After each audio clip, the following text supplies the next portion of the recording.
दोस्तों आज मैं द वॉल्ट्स मूवी को एक्सप्लेन करने वाला हूँ। अगर आपको ये एक्सप्लेनेशन पसंद आए तो वीडियो को लाइक और साथ ही साथ हमारी हौसला अफजाई के लिए चैनल को सब्सक्राइब करके साथ लगे बेल आइकॉन को ज़रूर दबा दें ताकि हर नई आने वाली वीडियो आपको मिलती रहे सबसे पहले। So now let's explain this movie.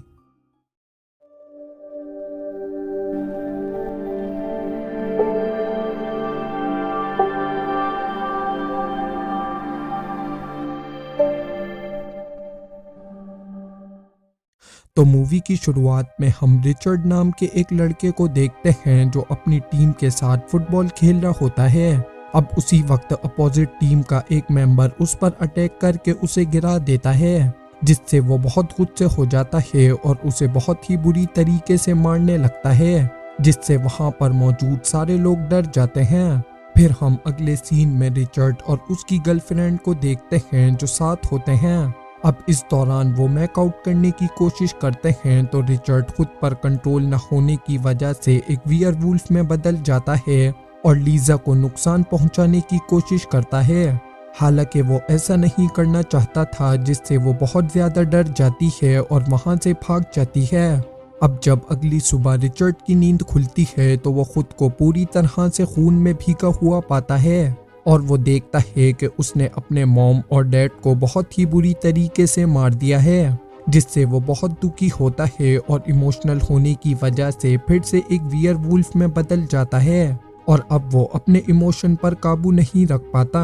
अब तभी लीजा भी वहां पर पुलिस को लेकर आ जाती है, जिससे रिचर्ड वहां से भाग जाता है और अब ये न्यूज़ हर जगह फैल जाती है कि रिचर्ड ने अपने पेरेंट्स को मार दिया है। इस वजह से सभी को अलर्ट कर दिया जाता है और बताया जाता है कि वो लड़का बहुत ही खतरनाक है, इसीलिए पुलिस उसे हर जगह ढूंढ रही होती है। लेकिन उनके पहुंचने से पहले ही उसे पता चल जाता है, जिससे वो वहां से भी गायब हो जाता है।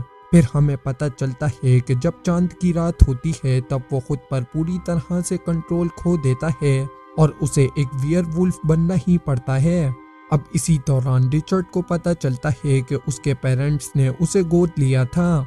ये बात जानकर वो काफी हैरान होता है, क्योंकि उसे इस बात का बिल्कुल भी अंदाजा नहीं था कि वो एडॉप्टेड है। अब फिर जब रिचर्ड जा रहा होता है तो वो देखता है कि दो आदमी एक लड़की को मार रहे हैं और जब वो लड़की उसे देखती है तो वो उससे मदद मांगती है। इससे रिचर्ड उन लोगों को उसे छोड़ने के लिए कहता है, लेकिन वो दोनों उसकी बात को इग्नोर कर देते हैं और उसे वहां से भागने के लिए कहते हैं। अब इससे रिचर्ड काफी गुस्से हो जाता है और वो फिर से एक वियरवुल्फ बन जाता है। अब इसके बाद वो उन दोनों को जान से मार देता है। अब रिचर्ड ने लड़की को तो उनसे बचा लिया था, लेकिन लड़की उसका ये रूप देखकर बहुत डर जाती है और वहां से भाग जाती है। अब इसके बाद रिचर्ड बार में पहुंचता है तो वहां पर उसे जो नाम का एक आदमी मिलता है और वो भी एक वियरवुल्फ था, जिससे ये पता चलता है कि वो अकेला ही वियरवुल्फ नहीं है।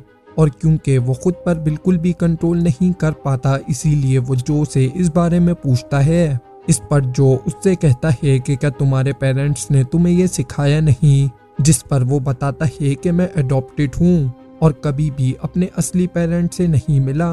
अब जब रिचर्ड को पता चलता है कि उसके जैसे और भी लोग हैं तो वो जो से उनके बारे में पूछता है, लेकिन पहले तो जो उसे मना कर देता है, लेकिन जाते जाते उसे एक क्लू दे देता है जिससे वो उस जगह पर पहुंच सके। अब इसके बाद रिचर्ड टाउन में जाकर एक बार में पहुंचता है जहां सभी लोग उसे अजीब तरीके से देख रहे होते हैं। फिर वो बियर मांगने के बाद वहाँ की बार ऑनर एंजेलिना से काफी अट्रैक्ट हो जाता है और उससे काम के बारे में पूछता है, लेकिन वो मना कर देती है। अब उसे एंजेलिना से बात करते देख रिचर्ड के पास डैक नाम का एक लड़का आता है जो उससे लड़ने की कोशिश करता है, लेकिन रिचर्ड वहाँ से चुपचाप चला जाता है और वो बार के बाहर आकर इंतजार करता है। और जब वहां पर मौजूद सारे लोग चले जाते हैं तो वो डैक को अकेला पाकर उसके पास पहुंचता है और उसे पीटने लगता है। वो उससे पूछता है कि तुम्हें ये आधी अधूरी पावर किसने दी, लेकिन डैक उससे बहुत डर जाता है और वहां से अपनी जान बचाकर भाग जाता है। अब इसके बाद जॉन नाम का एक आदमी रिचर्ड को अपने फार्म में काम करने का ऑफर देता है और उसे अपने घर ले जाता है। जहां पर कॉर्नर उससे मिलने आता है और उससे कहता है कि तुमने पिछली रात मेरे एक आदमी की पिटाई की।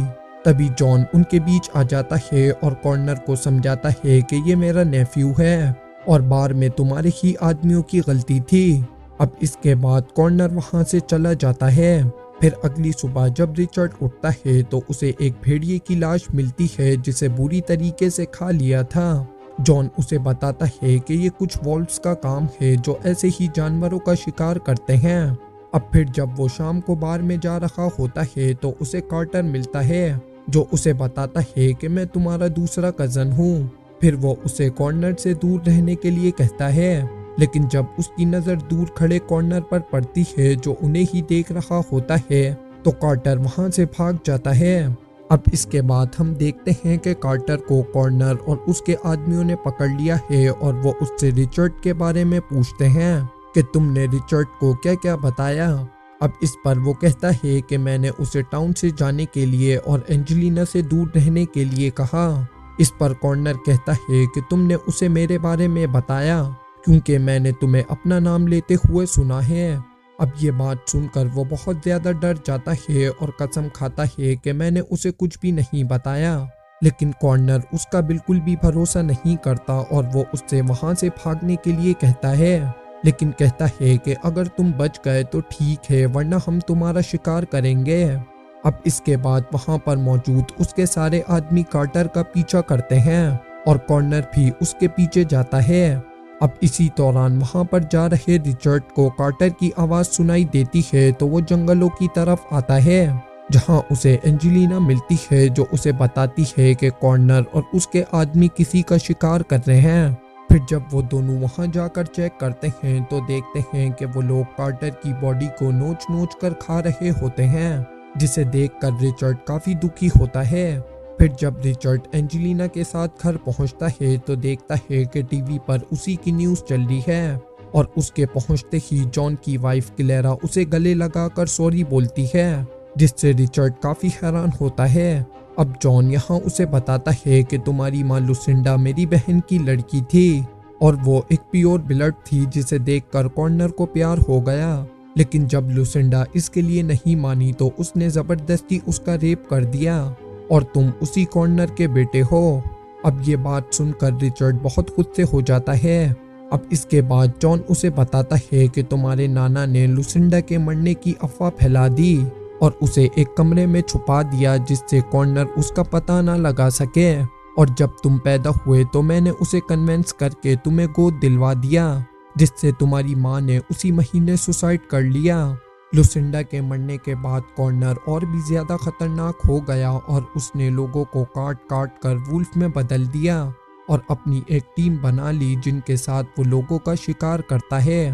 पर ऐसा बदला हुआ वुल्फ प्योर ब्लड से वीक होता है, लेकिन ये तादाद में बहुत सारे हैं। फिर रिचर्ड को पता चलता है कि अब कॉर्नर को एक वारिस चाहिए, इसीलिए उसे एक प्योर ब्लड लड़की चाहिए और बदले में वो टाउन में मौजूद किसी भी प्योर ब्लड वियर वुल्फ को नुकसान नहीं पहुंचाएगा।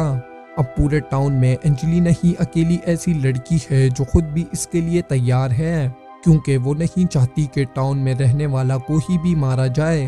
वो खुद ही अपने आप को कॉर्नर को सौंपना चाहती थी।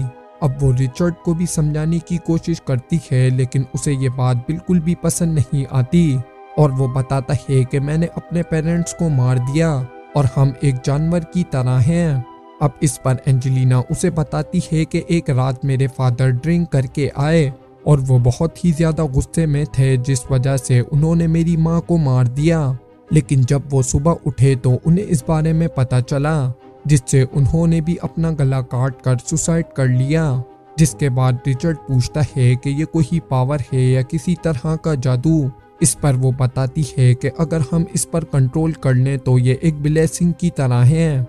अब इसके बाद वो अपनी पावर का यूज़ करके वापस फार्म हाउस तक पहुंचते हैं। अब जब एंजेलिना रिचर्ड को किस करने की कोशिश करती है तो वो उसे मना कर देता है, क्योंकि उसे डर होता है कि कहीं वो उसे भी नुकसान ना पहुंचाए। लेकिन एंजेलिना उसे इस बारे में सोचने के लिए मना करती है। अब अगले दिन हम देखते हैं कि जॉन के घर में उस टाउन के बचे हुए प्योर ब्लड वियर वुल्फ इकट्ठे होते हैं और डिस्कस करते हैं। अब वहाँ मौजूद सभी लोग यही चाहते थे कि एंजेलिना को कॉर्नर को दे दिया जाए ताकि वो बाकी लोगों को ना मार सके, लेकिन रिचर्ड इसके लिए साफ मना करता है और अकेले ही कॉर्नर का सामना करने के लिए निकल जाता है। हालांकि जॉन उसे रोकने की कोशिश करता है लेकिन वो नहीं रुकता। अब वो कॉर्नर के पास पहुंचकर उसे बताता है कि मैं लुसिंडा का बेटा हूँ जिसका तुमने रेप किया था। अब ये बात सुनकर कॉर्नर काफी हैरान होता है क्योंकि उसे लगता था कि लुसिंडा बच्चे के पैदा होने से पहले ही मर गई। लेकिन जब रिचर्ड उससे कहता है कि मेरी माँ ने मेरे पैदा होने के बाद सुसाइड किया, तो वो उससे कहता है कि मैं तुम्हें भी वही चांस दूंगा जो बाकियों को देता हूँ। अब वो रिचर्ड को भागने के लिए कहता है लेकिन रिचर्ड इसके लिए मना करता है और कहता है कि मैं अकेला नहीं बल्कि एंजेलिना को भी अपने साथ लेकर जाऊंगा। अब ये सुनकर कॉर्नर को बहुत गुस्सा आता है और वो अपने आदमियों से उसे मारने के लिए कहता है। अब इसके बाद रिचर्ड जंगल की तरफ भागता है और वो एक एक करके उसके सारे आदमियों को जख्मी करने लगता है, लेकिन वो उनमें से किसी को भी जान से नहीं मार पाता, जिससे कॉर्नर और उसके सारे आदमी रिचर्ड को चारों तरफ से घेर लेते हैं और उसे मारने लगते हैं, जिससे वो चिल्लाने लगता है, चीखने लगता है। और जब उसकी आवाज़ एंजेलिना को सुनाई देती है तो वो भी जंगलों की तरफ आती है। अब इधर कॉर्नर रिचर्ड का गला दबाकर मारने वाला होता है, तभी वो अपने पंजों से उस पर अटैक करके वहां से भागने की कोशिश करता है, लेकिन वहां पर बहुत बड़ी खाई होती है जिससे वो समझ जाता है कि उसके पास कोई भी रास्ता नहीं बचा और वो उसी खाई में कूद जाता है, जिससे उसे बहुत ही ज्यादा चोट आती है और वो उठ नहीं पाता। अब तभी उसे जो की झलक दिखाई देती है जो उससे उठने के लिए कह रहा होता है। अब इसके बाद वो किसी तरह से जंगलों में पहुंचता है जहां पर उसे एंजेलिना मिलती है जो उसे घर ले जाती है, और जब उसे होश आता है तो वो खुद को हॉस्पिटल ले जाने के लिए कहता है। जॉन इसके लिए मना कर देता है और कहता है कि तुम्हें उठना होगा और बदलना होगा क्योंकि यही एक रास्ता है जिससे तुम ठीक हो सकते हो, लेकिन वो बिल्कुल भी नहीं उठ पा रहा था। अब इसके बाद जॉन एंजेलिना को इशारा करता है और वो उसे किस करने लगती है, जिस वजह से उसके जिस्म में बदलाव होने लगता है और हाथ पैरों की टूटी हुई हड्डियां ठीक हो जाती है। अब इसके बाद वो उसे बाहर ले जाती है और दौड़ने के लिए कहती है क्योंकि उसके ठीक होने का सिर्फ यही एक रास्ता है। अब पहले तो रिचर्ड मना करता है, लेकिन जब वो कोशिश करता है तो उसकी बॉडी के सारे जख्म ठीक हो जाते हैं और वो एकदम से ठीक हो जाता है। अब इसके बाद वो दोनों जॉन के पास पहुंचते हैं। उसके पास बहुत सारे एक्सप्लोजिव होते हैं जिससे रिचर्ड को आइडिया आता है और वो उससे कुछ बुलेट्स और माइंस बनाता है जिससे उन वॉल्स को मारा जा सके। अब फिर जब रिचर्ड माइंस बिछा रहा होता है तो उसी वक्त उसे एंजेलिना की चीख सुनाई देती है और जब वो घर पहुंचता है तो उसे पता चलता है कि उन लोगों ने जॉन और क्लेरा के साथ साथ एंजेलिना को भी किडनैप कर लिया है और उसे भी वहीं पर बुलाया है। अब फिर हम एंजेलिना को देखते हैं जिसे उन लोगों ने बांधा हुआ होता है और जॉन और क्लेरा को भी एक केज में डालकर रखा हुआ है। अब इसके बाद रिचर्ड वहां बैठे हुए गार्ड को पलक झपकते ही मार देता है और वहां पहुंच जाता है। इस वक्त वो पूरी तरह से एक वियरवुल्फ में कन्वर्ट हो चुका था, जिसे देखकर कॉर्नर के आदमी उस पर अटैक करने की कोशिश करते हैं, लेकिन वो एक एक करके उन सबको मारने लगता है और एंजेलिना को आज़ाद करके जंगल की तरफ भागने लगता है। अब इधर एंजेलिना आज़ाद होने के बाद डैग को मार देती है और जॉन को कैद से निकालकर रिचर्ड को बचाने के लिए भेजती है। अब वो घर पहुंचकर रिचर्ड के आने का वेट करते हैं। फिर जब रिचर्ड वहां पहुंचता है तो उसका पीछा करते हुए कॉर्नर और उसके आदमी भी आ जाते हैं, जिन्हें रिचर्ड वापस जाने के लिए कहता है। अब ये सुनकर कॉर्नर बहुत ज्यादा गुस्से हो जाता है और वो अपने आदमियों से उसे नीचे लाने के लिए कहता है, लेकिन तभी जॉन वहां बिछाई गई माइंस पर गोलियां चला देता है, जिससे कॉर्नर के बहुत सारे आदमी मारे जाते हैं। अब तभी कॉर्नर को एक फार्म हाउस से रिचर्ड की आवाज सुनाई देती है और जब वो अपने आदमियों के साथ उसमें पहुंचता है तो रिचर्ड उस फार्म हाउस का दरवाजा बंद कर देता है, जिससे कॉर्नर और उसके सारे आदमी अंदर ही फंस जाते हैं। अब जॉन यहाँ पर भी गोलियों से विस्फोट कर देता है, जिससे कॉर्नर के बाकी बचे हुए आदमी भी मारे जाते हैं, लेकिन कॉर्नर बच जाता है और वो रिचर्ड पर हमला कर देता है। इस बार कॉर्नर रिचर्ड पर काफी भारी पड़ता है, लेकिन फिर रिचर्ड उसे मारकर जमीन पर गिरा देता है। अब जब जॉन उसे भी शूट करने वाला होता है तो रिचर्ड उसे मना कर देता है। वो कॉर्नर से कहता है कि तुमने ऐसे ऐसे काम किए हैं जिसके लिए तुम्हें मरना ही होगा। कॉर्नर उसे बताता है कि मैंने लुसिंडा के साथ कभी भी जबरदस्ती नहीं की। वो मुझसे प्यार करती थी और मैं भी उससे बहुत प्यार करता था, लेकिन जब उसके फादर ने उसके मरने की झूठी खबर फैला दी तो मैं एकदम से टूट गया, क्योंकि उन लोगों ने मुझसे उसी को छीन लिया था जिससे मैं सबसे ज्यादा प्यार करता था, और यही वजह है कि मैं ऐसा बन गया। अब तभी वहां पर जो आ जाता है। वो बताता है कि मैं हमेशा से कॉर्नर से बदला लेना चाहता था, क्योंकि इसने मुझे टाउन से निकाल दिया था। इसीलिए जब उसके भाई कार्टर ने उसे रिचर्ड के बारे में बताया तो उसने रिचर्ड के पेरेंट्स को मार दिया, जिससे ये अफवाह फैल गई कि रिचर्ड ने ही अपने पेरेंट्स को मारा है और उसे शहर छोड़कर इस टाउन में आना पड़ा। अब ये सुनकर रिचर्ड बहुत ही ज्यादा गुस्से हो जाता है, लेकिन जो उसे एक ही पंच से जमीन पर गिरा देता है। अब जब कॉर्नर उसे रोकने की कोशिश करता है तो वो बताता है कि उसने रिचर्ड को मार दिया, जिसके बाद वो उसका भी गला काट कर उसे भी बहुत ही बुरी तरीके से मार देता है। अब फिर जो रिचर्ड को भी मारने की कोशिश करता है, लेकिन जॉन वहां पर आकर उसे बचा लेता है और उसे शूट करने लगता है, जिससे वो वहां से भागने की कोशिश करता है, लेकिन रिचर्ड उसे रोक लेता है और अब जो स्मोक करने लगता है, लेकिन रिचर्ड उससे उसकी सिगरेट वापस ले लेता है और उसे जमीन पर फेंक देता है। हालांकि इस दौरान जो उसे अपनी बातों में फंसाने की कोशिश करता है, लेकिन जब रिचर्ड देखता है कि उसकी फेंकी हुई सिगरेट से उसकी बिछाई हुई माइंस में आग लगने वाली है, तो वो जो से बहुत दूर हो जाता है और देखते ही देखते वो माइन फट जाती है और जो भी बहुत ही बुरी तरीके से मारा जाता है। अब अगले सीन में हम देखते हैं कि रिचर्ड और एंजेलिना शहर जा रहे होते हैं, तो जॉन उन्हें आखिरी बचे हुए प्योर ब्लड की लिस्ट देता है, जिसमें उन सब के नाम होते हैं जो प्योर ब्लड के वियरवुल्फ होते हैं। और इसी के साथ ये मूवी भी यहीं पर एंड हो जाती है। तो दोस्तों, आपको ये एक्सप्लेनेशन कैसी लगी हमें कमेंट में ज़रूर बताएं और वीडियो को लाइक और शेयर करना ना भूलें। मिलते हैं अगली एक्सप्लेनेशन में, जब तक के लिए आप अपना ढेर सारा ख्याल रखें।